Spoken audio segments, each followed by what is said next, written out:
Hi, it's Keith from White Rose Canoe in Newbury, Mass. And today I want to chat about a really what I think kind of exciting announcement. That is that Nova Craft has brought out a new boat, a new canoe, and it's a Prospector 14 Solo. First solo Prospector I believe they brought out in production. And we are fortunate enough to have a couple of them here. I just got them in last Thursday. And want to talk to you about the boat, and we also got it out on the water, so we'll talk about that as well. So let's get started. And if I can get a drum roll, please, and here you go. That's a Nova Craft brand new Prospector 14 Solo.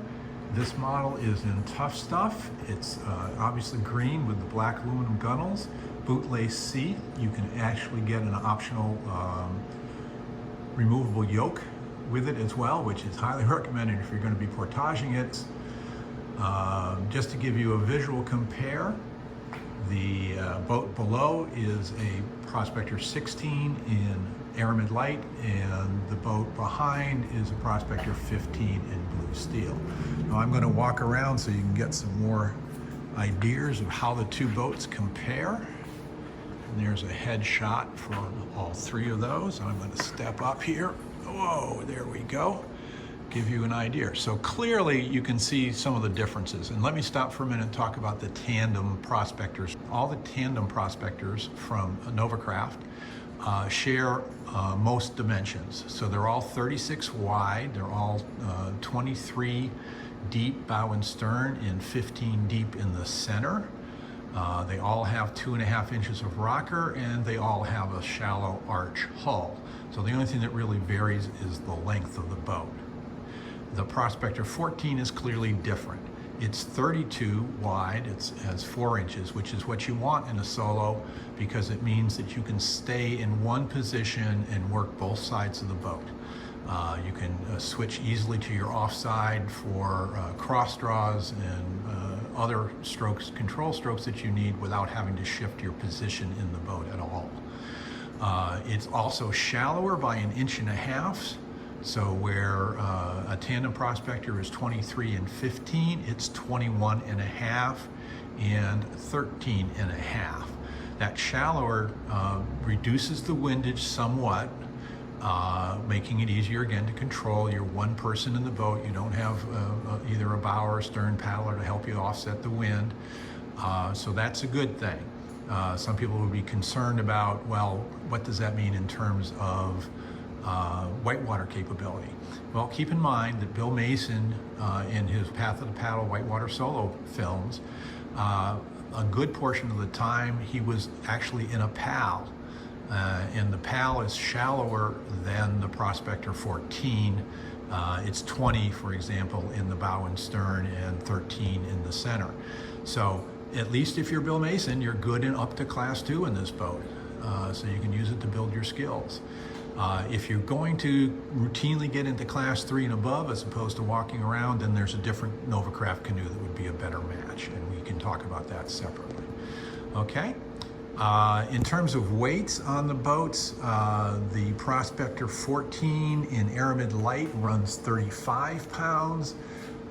It runs up to 47 pounds in the fiberglass, and let me check that number.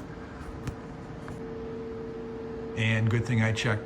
47 is the TSE version of the P14. It's 52 in fiberglass. Comparatively, the P15 is a noticeably heavier boat. Well, now you've got the facts about how the boat sizes up and compares to the other boats in the Nova Craft Prospector fleets, and I think you've got a lot of information you can use compared to other boats if you're still shopping around. But I think we all agree that what really counts is how does it work on the water? How does it perform? So Michael and I had a chance to take Prospector 14 out on the water a couple of days ago out on a Parker, and it's what you'd call a good demo day, in that we had pretty good winds, above 15 in gusts, and we had some white caps rolling, which made for an interesting ability to check out the boat and its stability, how it handles in those kind of conditions, how well you could control it.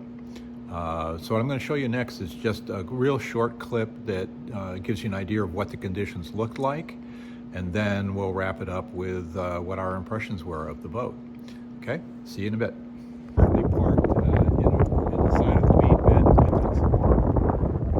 See the flags. Get on your whistle. Okay, we're parked again. Take a look at that.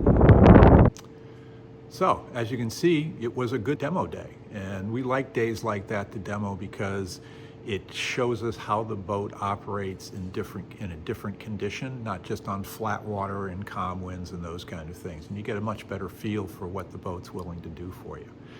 And the quick summary is, it's a great boat.